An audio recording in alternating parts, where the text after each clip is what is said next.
सोचिए, दुनिया का सबसे बड़ा मुस्लिम मुल्क इंडोनेशिया, लेकिन यहाँ पर न कोई जंग हुई, न कोई तलवार लहराई गई, न कोई सुल्तान सेना लेकर आया।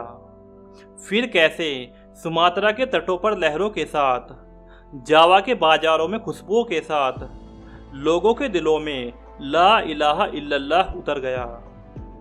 ये कहानी है उन ताजिरों की जो मुनाफा कमाने निकले थे, मगर पूरी कौम का भरोसा, मोहब्बत और तहजीब जीत कर लौटे।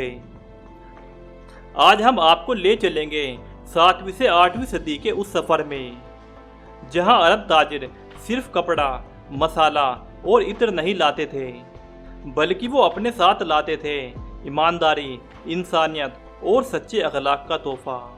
हिंद महासागर की लहरों को चीरते हुए वो पहुंचे मलेशिया, सुमात्रा और इंडोनेशिया के तटों तक, जहां उनके सौदों से पहले उनका सलीका और सच्चाई बिक जाती थी। आज हम अरब ताजिरों की इसी कहानी के बारे में जानेंगे। एक ऐसा दौर जब इस्लामी दुनिया तिजारत, जहाज रानी में तेजी से आगे बढ़ रही थी। बसरा, मक्का और यमन से जहाज निकलते पहले हिंदुस्तान और श्रीलंका, और फिर वहां से आगे बढ़े इंडोनेशिया के द्वीपों तक। लेकिन ये ताजिर सिर्फ सोना चांदी के सौदागर नहीं थे।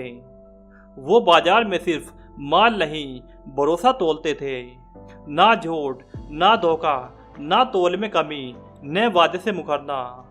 इसी को देखकर वहाँ के लोग हैरान थे कि ये लोग कौन हैं जिनके पास न तलवार है न ही सेना, फिर भी इनके आने से बाजार चमकने लगते हैं। धीरे धीरे सुमात्रा, जावा और मलक्का में इन अरब ताजिरों का आना जाना बढ़ने लगा।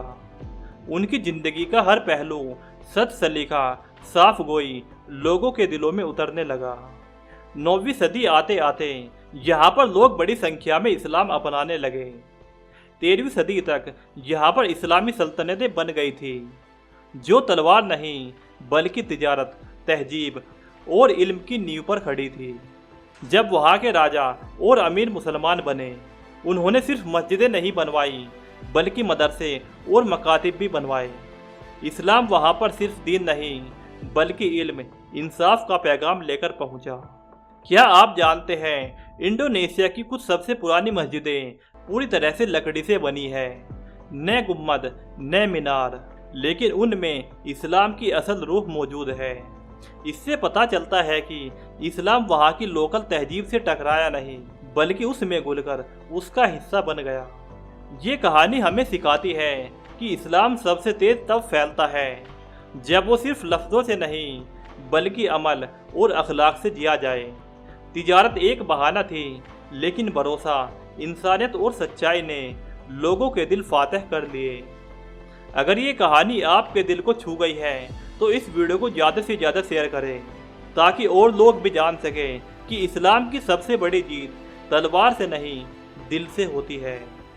कमेंट करके बताइए, क्या आप अरब ताजिरों की और कहानी सुनना चाहेंगे? और अंत में हिडन मुस्लिम लेगेसी चैनल को भी सब्सक्राइब करना मत भूलिए, जहां हम बताते हैं उन नामों की दास्तान जो चुप थे लेकिन दुनिया को दिशा दे गए।